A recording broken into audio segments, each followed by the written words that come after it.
No, I'm not in Africa. But I want to tell you a story about your giving over the years that you might not be aware of, so as to encourage you to continue to give generously to our church. I also think it's a story that reminds us about the strength of being the United Methodist Church. In the uncertainty of our denomination, we sometimes forget why we're church. Remember, Why Church is our annual conference theme for this year.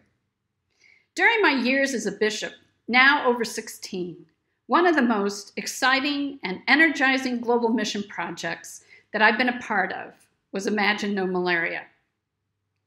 Imagine No Malaria, as its impact has evolved over the years, is a great example of what a church like ours, the United Methodist Church, can do. Not just today or this year, but over the decades of faithful giving. The reason that we're involved in helping to eliminate deaths by malaria with our United Nations Foundation partners is because they came to us. They were looking for a way to deliver nets to people in rural Africa.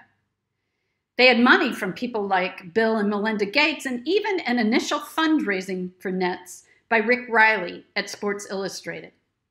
But they didn't have a delivery system. They had been to Africa, and everywhere they wanted to be able to deliver nets and medicine and education, they found United Methodist churches, clinics, hospitals, and schools. As they said, wherever the road ended, beyond the end of the road, were still the United Methodists. So they called us up.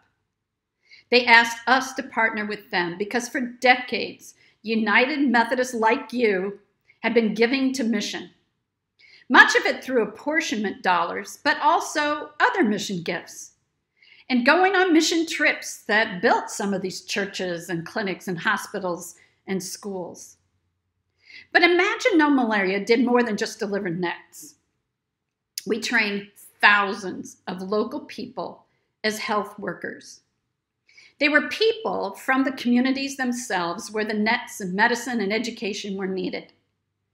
With them, communication systems were also developed to educate about malaria and its prevention. This became a comprehensive, state-of-the-art method to eliminate deaths by malaria. This worked because people trusted their own people to educate them about malaria and the use of nets. So we had a very successful retention rate in the use of those nets.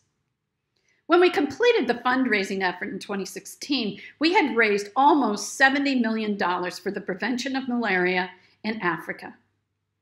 That was wonderful.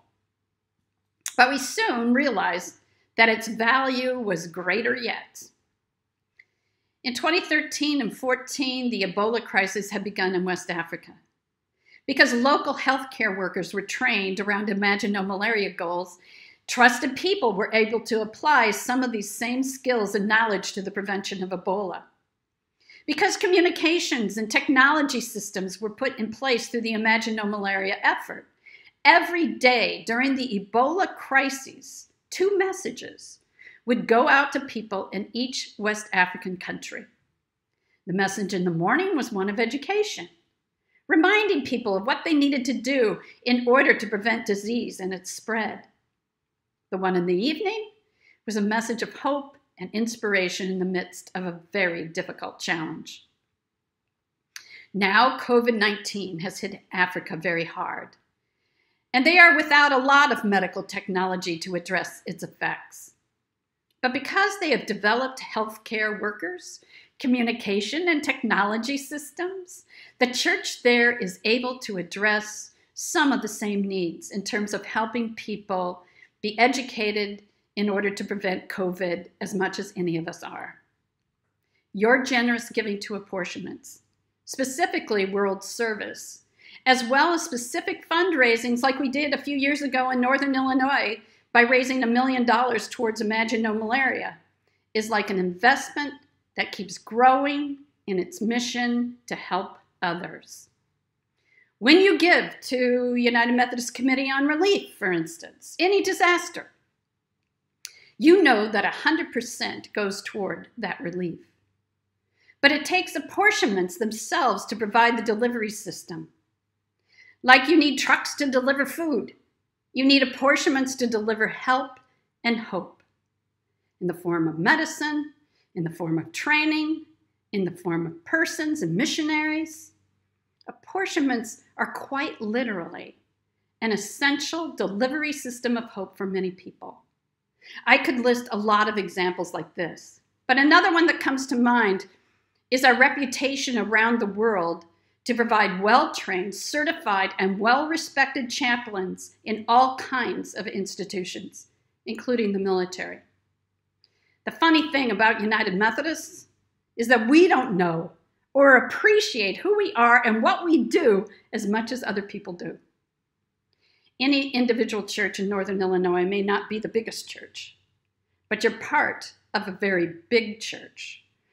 We're a church of 11 million people throughout the world, and we can do far more than even we can imagine when we work together to see Jesus in every person, as the scripture says. God bless you in your years and continued efforts of generosity to deliver help and hope around the world.